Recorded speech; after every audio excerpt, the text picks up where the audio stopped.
Le cri d'Émilie déchira la nuit comme un coup de tonnerre, suivi du bruit brutal d'une porte qui se ferme à la hâte. Et Sandra, réveillée en sursaut, le cœur affolé, se leva sans comprendre. Pieds nus, avançant dans le couloir sombre avec une boule au ventre, car quelque chose n'allait pas, quelque chose de grave. Et lorsqu'elle ouvrit la porte de la chambre d'amis sans frapper, la lumière encore allumée éclaira une scène qui allait briser sa vie à jamais. Christophe, son mari, torse nu, figé comme un coupable pris en flagrant délit, et Émilie, sa sœur, recroquevillée sur le lit, tentant de cacher son visage avec les draps.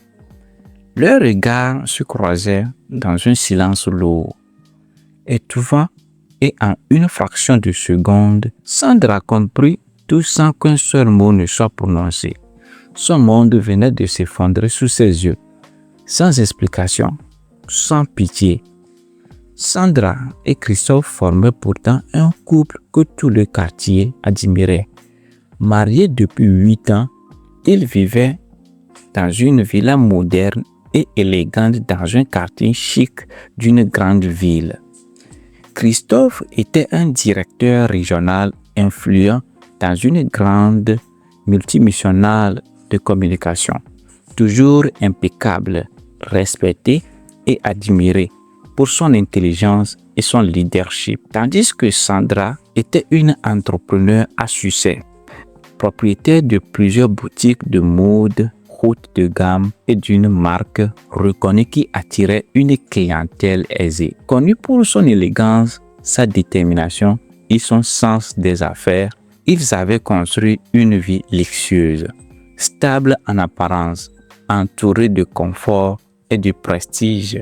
Sans enfants malheureusement, malgré des années d'entente et des traitements coûteux, ce qui avait renforcé leur lien, pensait-elle, et rapprochait encore plus Sandra de sa sœur Émilie, venue vivre avec eux pour poursuivre ses études en médecine dans une prestigieuse université. Émilie était brillante, ambitieuse et pleine de vie, et Sandra voyait en elle une seconde chance, presque une fille qu'elle n'avait jamais eue. Elle lui confiait tout, ses secrets, ses douleurs, ses espoirs, finançant ses études et en lui offrant une vie dont elle n'aurait jamais rêvé. Et jamais, pas une seule seconde, elle n'aurait imaginé que cette possibilité deviendrait un poison lent. Et au début, tout semblait parfait, mais avec le temps, des détails avaient commencé à déranger Sandra, sans qu'elle sache pourquoi. Des regards trop longs entre Christophe et Émilie, des silences gênants quand elle entrait dans une pièce,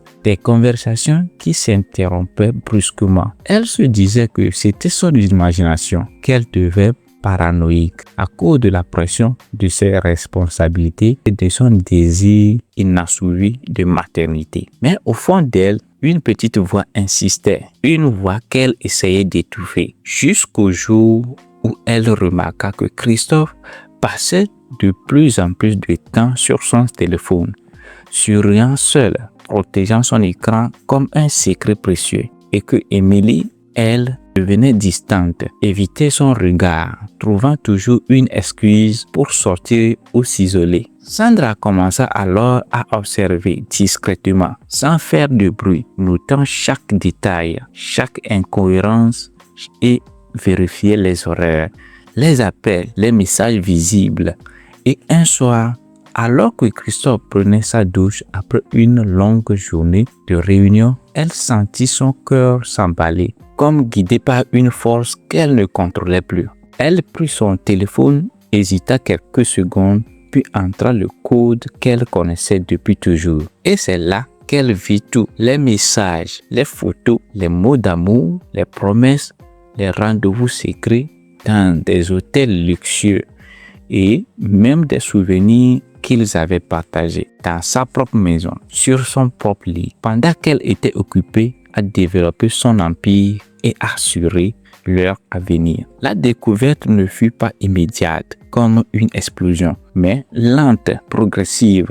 Chaque message était comme un coup de couteau. Chaque photo une trahison de plus. Elle remontait les conversations jour après jour, semaine après semaine, et réalisait que cela durait depuis des mois, peut-être même un an, et qu'elle n'avait rien vu, rien compris, aveuglée par la confiance et l'amour. Et plus elle lisait, plus son corps devenait froid, comme si son âme quittait peu à peu son corps, jusqu'à ce fameux message qui l'a fait lâcher le téléphone. Celui qui confirmait sans aucun doute possible que ce n'était pas une erreur, mais un malentendu, mais une relation profonde, réelle et vivante. Le drame éclata pleinement cette nuit-là, car il n'y avait plus de doute possible, plus de place pour le mensonge. Tout était exposé devant ses yeux, et Sandra tremblait, incapable de parler, pendant que Christophe barbutillait des excuses inutiles et que Émilie pleurait sans pouvoir se justifier. Mais aucun mot ne pouvait effacer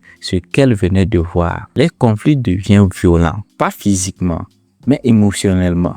Les accusations, les pleurs, les cris remplirent la villa. Sandra hurlait sa douleur, demanda pourquoi, comment ils avaient pu lui faire ça. Elle qui les aimait plus que tout et leur avait tout donné. Christophe essayait de se justifier en parlant de solitude, de pression, de tentation. Émilie pleurait en disant qu'elle ne contrôlait pas ses sentiments, que cela n'était pas prévu, que c'était arrivé sans qu'elle le veuille. Mais aucun de ces mots ne pouvait réparer ce qui avait été brisé, car ce n'était pas seulement un mariage qui s'effondrait, c'était une famille entière, une confiance sacrée qui venait d'être piétinée. L'effondrement de Sandra fut total. Dans les jours qui suivirent, elle ne mangeait plus, ne dormait plus. Elle restait assise des heures dans son immense salon, sans bouger, regardant dans le vide, repassant chaque souvenir, chaque moment où elle avait été heureuse avec eux, et se demandant si tout cela n'était qu'un mensonge, si leur amour avait été réel un jour, ou si elle avait vécu dans une illusion depuis le début. Ses entreprises, ses projets, ses ambitions, tout perdit son sens, et même sa foi vacilla. Elle qui croyait que le travail et l'amour pouvaient tout construire, se demandait pourquoi une telle trahison avait détruit ce qu'elle avait mis des années à bâtir. La tragédie atteignit son sommet lorsque les rumeurs commençaient à circuler dans leur cercle social, car même dans les milieux les plus élevés, les secrets finissent toujours par sortir. Les regards changèrent, certains murmuraient, d'autres jugeaient en silence.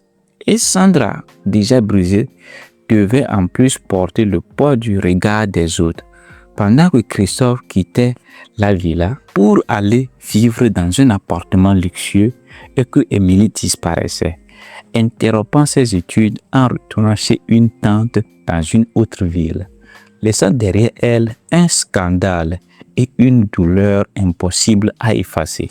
Les conséquences furent dévastatrices. Sandra perdit peu à peu le contrôle de ses affaires faute d'énergie. Certains partenaires se retirèrent. Ses finances commencèrent à vaciller et elle sombra dans une profonde dépression. Isolée malgré sa richesse, trahie malgré son amour, abandonnée par ceux qu'elle avait élevés et soutenus.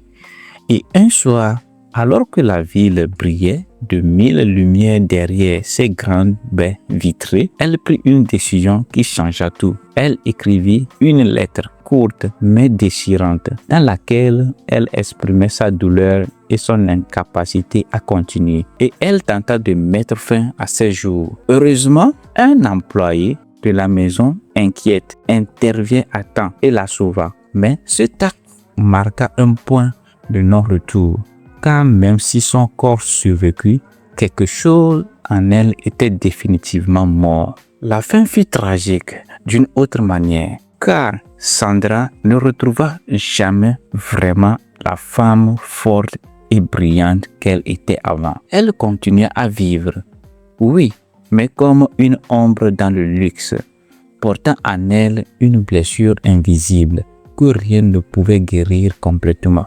Et Christophe, de son côté, réalisa trop tard l'ampleur de son erreur, mais il avait perdu à la fois sa femme, sa réputation et son honneur. Et Émilie, de son côté, rongée par la culpabilité, coupa les ponts avec toute la famille, abandonna ses rêves et condamnée à vivre avec le poids de sa trahison. La leçon de cette histoire est dure mais claire. La confiance est une richesse fragile et la trahison, surtout venant de ceux que l'on aime le plus, peut détruire même les vies les plus réussies en apparence. Il ne suffit pas d'avoir le succès et l'argent. Il faut aussi respecter, protéger et honorer les liens sacrés qui nous unissent, car certaines erreurs ne peuvent jamais être réparées. Dis-moi honnêtement, penses-tu qu'une telle trahison peut un jour être pardonnée, ou y a-t-il des blessures qui doivent rester à jamais fermées pour protéger ce qu'il reste de soi? Mets ton avis dans les commentaires. Et si c'est aujourd'hui la première fois, veuillez cliquer sur le bouton s'abonner pour ne pas rater aucune de nos prochaines vidéos. Merci.